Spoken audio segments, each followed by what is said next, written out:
बहुत समय पहले की बात है। शहर से बहुत दूर एक गांव था। इस गांव में जो लोग रहते थे उनसे बहुत दूर एक हैंडपंप था, जहां दूर दूर तक कोई नहीं जाता था। उस हैंडपंप के पास जाने से भी गांव के लोग डरते थे। उस गांव के लोगों का कहना था कि वहां कोई प्रेत आत्मा रहती है और जो भी उस हैंडपंप के पास जाता है या हैंडपंप चलाने की कोशिश करता है तो यह प्रेत आत्मा उसे मार डालती है। और उस गांव के लोगों को रात को वहां से अजीब सी तेज तेज चिल्लाने की आवाजें सुनती हैं। अमावस की रात थी, हल्की हल्की हवाएं चल रही थी और सुनसान सड़क पर कोई भी दिखाई नहीं दे रहा था। लगभग रात के 2 बजे रवि और गोपाल पार्टी से अपने घर लौट रहे थे। ज्यादा लेट हो जाने की वजह से उन्हें कोई कार या कोई वाहन भी नहीं मिला। देर तक इंतजार करने के बाद भी जब कुछ नहीं मिला तो वह दोनों अपने घर के लिए पैदल ही चल पड़े।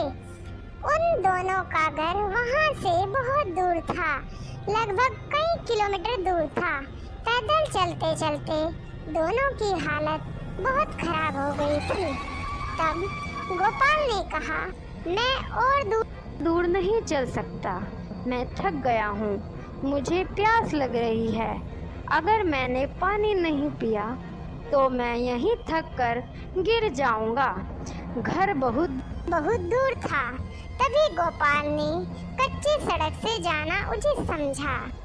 तब दोनों कच्ची सड़क की तरफ चल दिए, क्योंकि वह रास्ता छोटा था और बहुत डरावना था।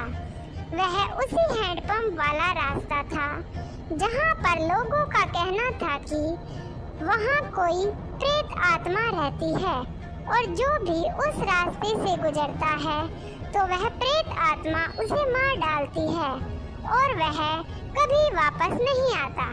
लेकिन गोपाल ऐसे अंधविश्वासों पर विश्वास नहीं करता था, अतः वह चल दिया।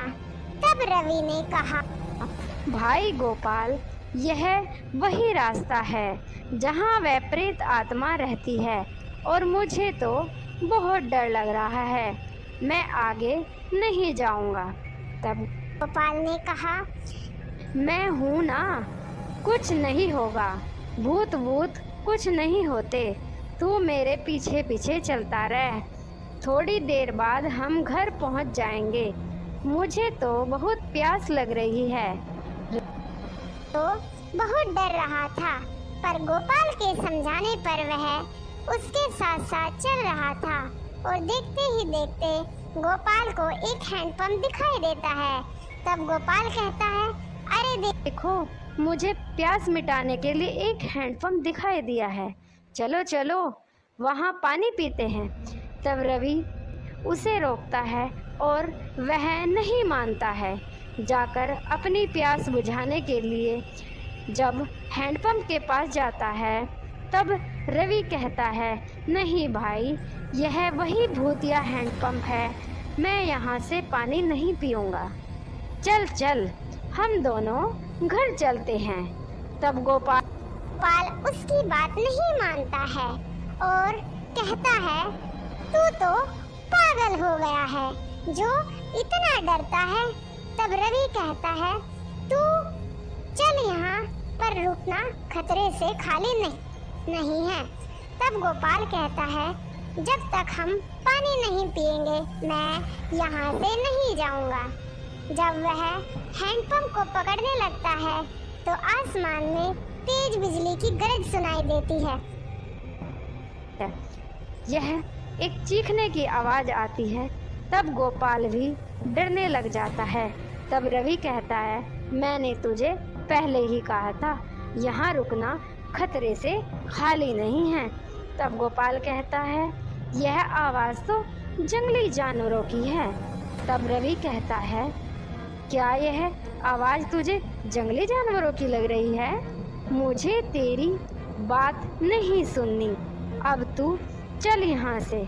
रवि और गोपाल दोनों ही तेजी से भागने लगते हैं और भागते भागते दोनों ही अलग हो जाते हैं। गोपाल का दिल धड़क रहा था और वह सोच रहा था, काश मैं इसकी बात मैंने मानी होती। गोपाल एक जगह रुक रुक कर जोर जोर से सांस लेने लगता है, पर रवि उसके साथ नहीं था। तब एक आवाज आती है कि वह बोल पाता तो वह प्रेत आत्मा उसे मार डालती है। तब रवि भागते भागते अपने घर आ जाता है, पर वह गोपाल को लेकर बहुत परेशान था। रवि कल रात के हुए हादसे से इतना ज़्यादा सहम जाता है कि वह घर से बाहर भी नहीं निकलता है। रवि अपने कमरे में चुपचाप बैठा था। तभी अचानक से टीवी में दिखाई देता है कि गोपाल की मृत्यु हो जाती है। तब वह इस हादसे से और ज़्यादा डर जाता है और टीवी पर खबर आती है कि गोपाल की लाश उसी हैंडपंप के पास से मिली। यह खबर सुनकर रवि रोने लग जाता है। तभी उसके कमरे से एक आवाज़ आती है, अतः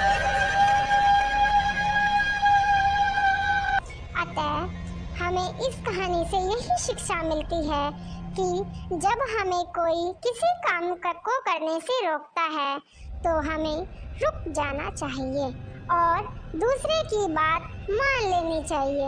हो सकता है उसमें हमारा कोई भला हो।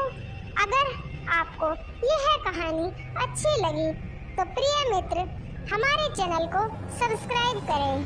Thank you.